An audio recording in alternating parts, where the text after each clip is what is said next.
دادا ابو لڑکھڑا کر چلتے ہوئے جب اندر داخل ہوئے تو ہانپتے ہوئے کھانس کر بلند آواز میں اللہ اکبر کہا۔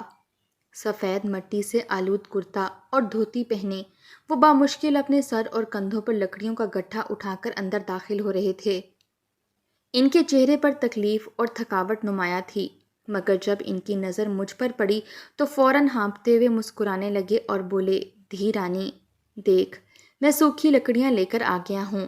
آج تو چودھری کی زمینوں سے ہوتے ہوئے آگے جنگل تک گیا، تبھی اچھی لکڑی ملی ہے۔ اتنا کہتے ہوئے دادا ابا لڑکھڑا کر گرنے لگے تھے کہ میں فوراً بھاگ کر ان کی جانب آئی اور ان کو سہارا دے کر لکڑیوں کا گھٹا سر سے اتروانے لگی۔ گٹھے کا اترنا تھا کہ میرے دادا ابو تکلیف سے خود بھی اس گٹھے کے ساتھ ہی زمین پر بیٹھ گئے۔ انہیں اس حالت میں دیکھ کر میری آنکھوں میں آنسو بھر آئے تھے۔ تبھی میری چھوٹی بہن علیزہ فوراً سے گلاس میں پانی ڈال کر لے آئی تاکہ دادا ابو کو پلا سکے۔ علیزہ نے جیسے ہی گلاس دادا ابو کی لبوں سے لگایا تبھی ایک جھٹکے سے گلاس دور جا کر گرا۔ ہم بکھلا کر دیکھنے لگے، سامنے غصے سے آگ بگولا اماں کھڑی تھیں۔ اماں کو تو غصے میں دیکھ کر ہی میری روح فنا ہونے لگی تھی۔ ہم دونوں بہنیں فوراً دادا ابو سے ہٹ کر کھڑی ہو گئیں۔ تبھی میری امی حقارت سے بولیں کہ منحوس ماریوں، مت ماری گئی ہے کیا تم دونوں کی؟ اس کو اس گلاس میں پانی کیوں دے رہی ہو جس میں ہم پانی پیتے ہیں؟ دیکھ نہیں رہی اس کی حالت اور گندے میل سے اٹے ہوئے ہاتھ؟ چلتی پھرتی بیماری ہے یہ، اگر اس کے جھوٹے گلاس میں پانی پی لوگی تو پھر کیا یہ بڈھا پیسے دے گا تمہارا علاج کروانے کے لیے؟ اماں اور بھی بہت کچھ بول رہی تھیں، جبکہ دادا ابو اماں کو غصے میں دیکھ کر فوراً ڈر گئے اور جلدی سے اٹھ کر مسکرائے اور بولے، ارے بیٹی اونچا کیوں بولتی ہو؟ محلے والے سنیں گے تو کیا کہیں گے؟ یہاں لڑائی ہو رہی ہے۔ اچھے گھر کی بہو بیٹیاں اونچی آواز میں نہیں بات کرتی، میں خود جا کر پانی پی لیتا ہوں اپنے برتن میں۔ خیر ہے، میری پوتیوں کو ڈانٹا مت کرو، یہ تو میری شہزادیاں ہیں۔ وہ امی کے طنز پر بھی مسکراتے رہتے تھے۔ ابھی بھی یہ کہہ کر میرے دادا ابو مسکراتے ہوئے درد سے کرا کر صحن میں پھولوں کی کیاری کے پاس گئے اور اپنا پرانا سا برتن اٹھا کر نلکا چلاتے ہوئے پانی نکالنے لگے۔ یہی ان کا برتن تھا جو اماں نے ان کو دے رکھا تھا۔ سالن اور پانی وہ اسی برتن میں ڈالا کرتے تھے۔ اماں ہم دونوں کو وہاں سے کھینچ کر کمرے میں لے گئیں۔ میری آنکھوں سے اس پل کئی آنسو بہہ کر گال پر آئے تھے۔ دادا کو یوں اس عمر میں اپنے کام کرتے ہوئے دیکھ کر ہم دونوں بہنوں کو بہت دکھ ہوتا تھا، مگر ہم دونوں اماں سے ڈرتی تھیں۔ ان کی موجودگی میں دادا ابو سے بات کرنا بھی ہمارے لیے مشکل تھا۔ میرے دادا پانی پی کر وہیں صحن میں دیوار کے ساتھ ٹیک لگا کر کچی زمین پر بیٹھ چکے تھے۔ وہ مسلسل کچھ ورد کر رہے تھے۔ میں جانتی تھی کہ انہوں نے صبح سے کچھ نہیں کھایا تھا، کیونکہ صبح صبح خالی پیٹ ہی اماں نے ان کو لکڑیاں لانے کے لیے بھیج دیا تھا۔ میں نے اماں سے ڈرتے ڈرتے کہا کہ دادا جی کو بھوک لگی ہے، کیا میں ان کو کھانا دے آؤں؟ مگر اماں نے مجھے کھا جانے والی نظروں سے دیکھا تو میں خاموش ہو گئی۔ جب رات ہوئی تو دادا ابو کی بھوک سے بری حالت تھی۔ اماں نے ہم سب کے لیے تازی روٹی بنائی۔ جب دادا بھی ہمارے ساتھ کھانا کھانے کے لیے آئے تو اماں نے فوراً انہیں باہر نکال دیا اور وہ دوبارہ وہیں جا کر بیٹھ گئے۔ باہر شام ہوتے ہی سردی کافی بڑھ چکی تھی، ہر سو نمی سی پھیل جاتی تھی۔ دادا ابا صحن میں بیٹھے ٹھٹر رہے تھے، جبکہ ہم نے اپنے کمرے میں انگیٹھی جلا رکھی تھی۔ اماں نے اب پھر دادا جی کو جو کھانا نہیں دیا تھا، میں نے اپنے حصے کی آدھی روٹی کھائی اور آدھی رکھ دی۔ جو ہی رات ہوئی اور اماں سونے کے لیے لیٹی تو میں نے وہ آدھی روٹی جا کر دادا ابو کو دے دی۔ ان کا پورا وجود ٹھنڈ سے اکڑ رہا تھا، کئی راتوں سے وہ یہیں باہر سو رہے تھے۔ اماں نے تو دادا کو کمبل تک نہیں دیا تھا۔ میرا جی کرتا رہتا کہ میں نرم گرم بستر پر سو رہی ہوں، جبکہ میرے دادا ابا یک سرد زمین پر بغیر کسی کمبل کے سو رہے تھے۔ میں اگر اماں کے سامنے دادا کی فکر کرتی تو اماں مجھے بھی مارتی تھیں۔ میری اماں بہت سخت مزاج کی عورت تھیں، اس لیے میں ان کے سامنے کبھی بھی دادا ابو کی حمایت نہ کرتی۔ میں نے دادا کو روٹی اپنے ہاتھ سے کھلائی تو بے اختیار ان کی آنکھوں سے آنسو بہنے لگے۔ انہوں نے میرے ہاتھ چوم لیے، کہنے لگے، تمہیں میری اتنی فکر کیوں رہتی ہے؟ میں نے کل کی باسی روٹی کھا لی تھی۔ میں نے کہا، آپ نے کیوں وہ اکڑی ہوئی باسی روٹی کھائی؟ تو وہ مجھے پیار سے کہنے لگے کہ پگلی، باسی روٹی تو رات کو حج کر کے آتی ہے، اسے کھانا ثواب ہے۔ میں جانتی تھی کہ دادا کی اس بات کا مقصد باسی روٹی کی اہمیت کو اجاگر کرنا ہے۔ میں نے دودھ پتی کی چائے بنائی اور دادا کو دے دی۔ وہ مجھے شفقت سے دیکھنے لگے۔ میں دودھ کے ڈول میں سے جتنا دودھ نکالا تھا اتنا ہی پانی ڈال دیا تاکہ اماں کو یہ نہ لگے کہ میں نے ڈول سے دودھ نکال کر استعمال کیا ہے۔ جب سے میرے ابا کی نگانی موت ہوئی تھی تب سے اماں کا رویہ ہمارے ساتھ بہت بدل چکا تھا۔ نہ جانے ابا کی موت کا صدمہ تھا یا شاید غربت اور افلاس کو دیکھ دیکھ کر وہ ایسی سنگ دل ہو چکی تھیں۔ جب تک ابا زندہ تھا اماں کا رویہ ایسا تو نہ تھا۔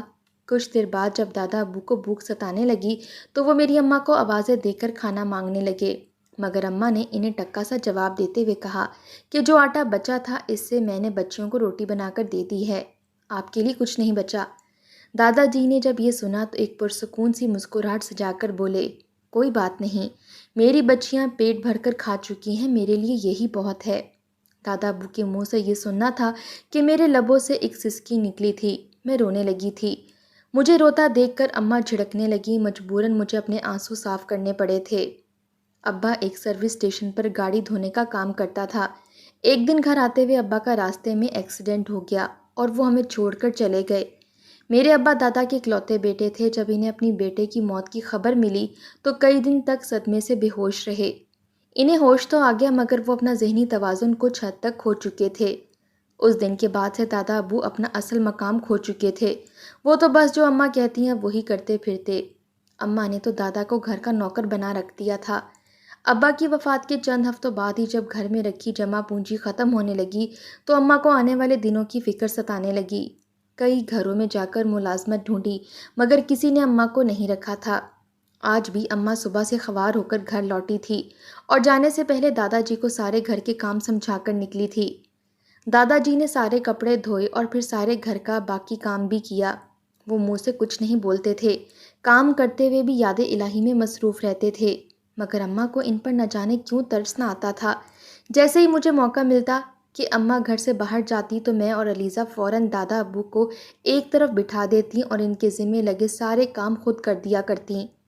ایک روز نانی امی ہمارے گھر آئیں۔ میری ماں کے سگوں نے انہیں چھوڑ دیا تھا، بس ایک دور کی رشتہ دار خاتون تھیں جو میری ماں کو بیٹیوں کی طرح سے چاہتی تھیں، اس لیے کبھی کبھی ہمارے گھر آ جاتی تھیں۔ ہم انہیں نانی کہتے تھے۔ جتنی نفرت میری ماں دادا جی سے کرتی تھیں اتنی ہی نفرت وہ نانی بھی کرتی تھی۔ دادا ابو کو صحن کے ایک کونے میں بیٹھے دیکھ کر ان کا منہ بگڑا تھا۔ وہ فوراً اماں سے کہنے لگیں کہ اس بڈھے کو اب کس لیے اس گھر میں رکھا ہوا ہے، نکال باہر کرو، بھٹکتا پھرے گا، کہیں بلا وجہ اناج کم کرنے میں لگا ہے، مفت کی روٹیاں توڑنے والا۔ میری دور کی نانی امی نے جتنی نفرت امیز لہجے میں میرے دادا ابو کو دیکھ کر یہ بات کہی تھی، میرا دل حلق کو آیا تھا۔ اماں بس سر جھٹک کر رہ گئیں۔ تبھی نانی اماں نے اماں کو مشورہ دیا کہ بڈھا اللہ اللہ بہت کرتا ہے، کیوں نہ اسے کسی کھاتے میں لایا جائے۔ میں بھی وہیں موجود تھی مگر نانی امی کی بات سمجھ نہ سکی کہ آخر وہ کہنا کیا چاہتی ہیں۔ کیا پہلے میرے دادا ابو پر کاموں اور مصیبتوں کا بوجھ کم تھا کہ اب نانی امی نے نہ جانے اور کیا کام کروانے تھے۔ امی نے سوالیہ نظروں سے اپنی ماں کو دیکھا تو نانی امی مسکرا کر بولیں کہ ویسے بھی یہ بڈھا اللہ والا سا ہے اور دماغی حالت بھی اس کی کچھ ٹھیک نہیں ہے، اس کو جس طرف لگاؤ اسی طرف لگ جاتا ہے۔ آج کل جو وقت چل رہا ہے سب سے زیادہ تو یہ سڑکوں پر بھکاری ہی کما رہے ہیں، تو کیوں نہ تمہارے سسر کو بھی کسی گلی مسجد کے باہر بٹھا دیا جائے، کم از کم 2 پیسے تو کما کر لائے گا۔ نانی اماں کے منہ سے جب میں نے یہ بات سنی تو میرے رونگٹے کھڑے ہو گئے۔ کیا یہ وقت بھی آنا تھا کہ یہ لوگ میرے دادا ابو سے اب بھیک منگوائیں گے؟ میں ٹکٹکی باندھے امی اور نانی امی کو دیکھتی رہ گئی اور پھر ایک سرد سانس خارج کر کے باہر دادا ابو کو دیکھا جو یوں ہی صحن میں بیٹھے لکڑیوں کو آہستہ آہستہ کاٹ کر چھوٹے چھوٹے ٹکڑوں میں تقسیم کر رہے تھے۔ مجھے ان پر اس وقت شدید ترس آیا تھا۔ تب اماں نے دادا ابو کو بولا کہ جا کر میری اماں کے لیے چائے بنا کر لاؤ۔ دادا ابو خاموشی سے وہاں سے اٹھے اور کچن میں چائے بنانے کے لیے چلے گئے۔ انہیں کچن میں گئے ہوئے کچھ دیر ہی ہوئی تھی کہ کچھ دیر بعد مجھے ان کی دل خراش چیخوں کی آوازیں آئیں۔ میرے کان کھڑے ہو گئے اور میں بھاگ کر دادا ابو کے پاس کچن میں گئی۔ سامنے کا منظر دیکھ کر میری روح تڑپ گئی۔ دادا ابو کے کرتے میں آگ لگ چکی تھی، شاید وہ چائے بناتے ہوئے اپنے کرتے کو سنبھال نہ سکے۔ میں نے فوراً اپنے سر سے دوپٹہ اتارا اور ان کے کرتے کی آگ بجھانے لگی۔ آگ تو بجھ گئی مگر ان کا جسم تھوڑا بہت جل چکا تھا۔ چائے کی پتیلی بھی الٹ چکی تھی اور گرما گرم چائے کی کچھ چھینٹیں دادا ابو کے پیر اور ٹانگوں پر بھی گری تھیں۔ میں اور میری بہن دادا کو سنبھالنے لگے، مگر اماں نے جب یہ دیکھا تو فوراً ماتھے پر بل پڑے۔ وہ دادا ابو کو دیکھ کر الٹا انہیں ڈانٹنے لگیں کہ اتنا نقصان کر دیا، پہلے ہی پیسے گھر میں موجود نہیں ہیں اور جو دودھ پتی استعمال ہوتی ہے وہ بھی تم نے ضائع کر دی۔ دادا ابو درد اور جلن سے کانپ رہے تھے، جبکہ اماں اور نانی انہیں ڈانٹنے اور جھڑکنے میں مصروف تھیں۔ نانی نے جب میرے دادا ابو کا جلا ہوا وجود دیکھا تو امی سے کہنے لگیں، بیٹی ایک طرف سے تو یہ اچھا ہی ہوا، یہ تو سونے پر سہاگا ہو گیا۔ اگر یہ صرف گھر گھر جا کر اپنے علاج کے لیے پیسے مانگے گا تو بھی لوگ اسے 150 دے دیں گے اور ہماری اچھی دھاڑی لگ جائے گی۔ مجھے اپنی ماں اور نانی کی سوچ پر شدید شرمندگی محسوس ہوئی تھی۔ مجھے تو حیرانگی ہوتی تھی کہ نانی اماں تو خود اس عمر کے حصے میں پہنچ چکی ہیں، مگر اس کے باوجود ان کی میرے دادا ابو کے لیے یہ سوچ ہے۔ امی کے ڈانٹنے کے باوجود اس روز مجھ سے صبر نہ ہوا اور میں بہن کے ساتھ مل کر دادا ابو کے پیروں پر بنے چھالوں پر مرہم لگانے لگی۔ دادا ابو بہت کمزور ہو چکے تھے، انہیں شدید بخار ہو گیا تھا اور بخار کی کیفیت میں وہ بڑبڑاتے ہوئے میرے ابا کو آوازیں دینے لگے۔ ان کا وجود کانپ رہا تھا۔ میں اپنے حصے کا کھانا دادا ابو کو کھلانے لگی تو اماں نے فوراً وہ مجھ سے جھپٹ لیا اور مجھے اور بہن کو بھی اپنے ساتھ کمرے میں لے گئیں۔ میرے صبر کی انتہا ہو چکی تھی۔ میں نے اماں کو آخر کہا کہ آپ کیوں دادا ابو کے ساتھ ایسا رویہ رکھتی ہیں؟ کیوں آپ کو ان پر ترس نہیں آتا؟ وہ بوڑھے ہیں، کسی کو کچھ نہیں کہتے، اس کے باوجود آپ ان پر اتنا ظلم کیوں کرتی ہیں؟ اماں نے غصے سے مجھے دیکھا اور بولی کہ میرے پاس اتنے پیسے نہیں جو تم دونوں کے ساتھ ساتھ اس بڈھے کا بھی پیٹ پالوں۔ تمہارا باپ خود تو ساری ذمہ داریوں سے آزاد ہو کر ٹرک کے نیچے آ کر مر گیا اور میرے کندھوں پر یہ ذمہ داریوں کا بوجھ ڈال کر نکل گیا۔ اگر اس کو یہاں رہنا ہے تو کچھ کما کر بھی لائے، اگر محنت مزدوری نہیں کر سکتا تو بھیک مانگے۔ اماں ایک ہی سانس میں بفر کر کیا سے کیا بولتی چلی جا رہی تھیں۔ اس روز میرا دل شدید تنگ ہوا تھا، دل چاہا کہ اپنا منہ نوچ لوں۔ میں اپنی ماں سے مقابلہ نہیں کر سکتی تھی۔ میری چھوٹی بہن تو ویسے بھی ماں سے بہت ڈرتی تھی۔ مجھے اس رات ابا بہت یاد آئے تھے۔ آج تو ٹھنڈ بھی بہت تھی، دادا ابو کے جلے ہوئے زخم تو اس سردی سے اکڑ چکے ہوں گے، مگر اب میں مجبور تھی، آخر کیا کرتی۔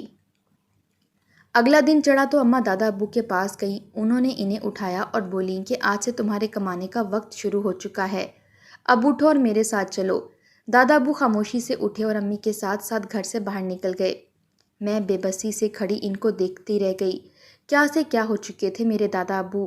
ابو کی موت نے انہیں کیا سے کیا بنا دیا تھا؟ اماں انہیں لے کر ایک مین سڑک کے کنارے بٹھائیں، جہاں سے آتے جاتے لوگ انہیں دیکھ کر بھیک دیکھ سکتے تھے۔ سارا دن دادا ابو سڑک پر بیٹھے رہے اور پھر جب مغرب سے کچھ پہلے کا وقت ہوا تو اماں دوبارہ گئیں اور دادا ابو کو گھر لے آئیں۔ وہ سارا دن میرا سولی پر لٹکتے ہوئے گزرا تھا۔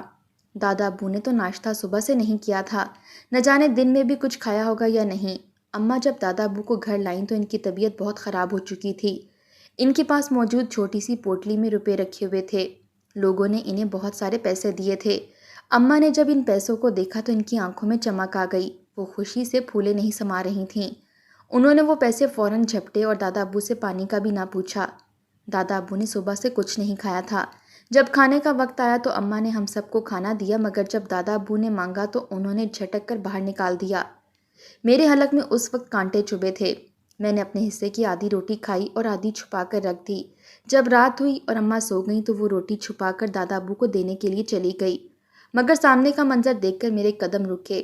مجھ سے پہلے ہی میری چھوٹی بہن وہاں موجود تھی اور اپنے حصے کی آدھی روٹی کے نوالے بنا بنا کر دادا ابو کو کھلا رہی تھی۔ آج سردی شدید تھی، اس لیے دادا ابو کو کچن کے فرش پر لیٹے ہوئے بہت ٹھنڈ لگ رہی تھی۔ ہم دونوں بہنیں کتنی ہی دیر ان کے پاس بیٹھی رہیں۔ کبھی کبھی میں سوچتی کہ اس سے تو اچھا ہے کہ اللہ تعالیٰ دادا کو اپنے پاس بلا لیں، کم از کم انہیں اس طرح کی مصیبت تو نہیں جھیلنا پڑے گی۔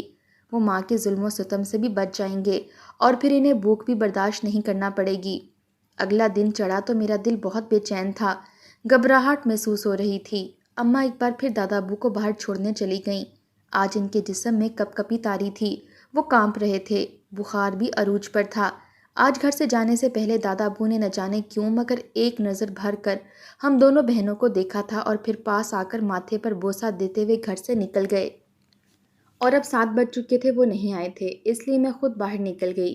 لیکن جب سڑک پر بھیڑ دیکھی تو دل دھک سے رہ گیا تھا۔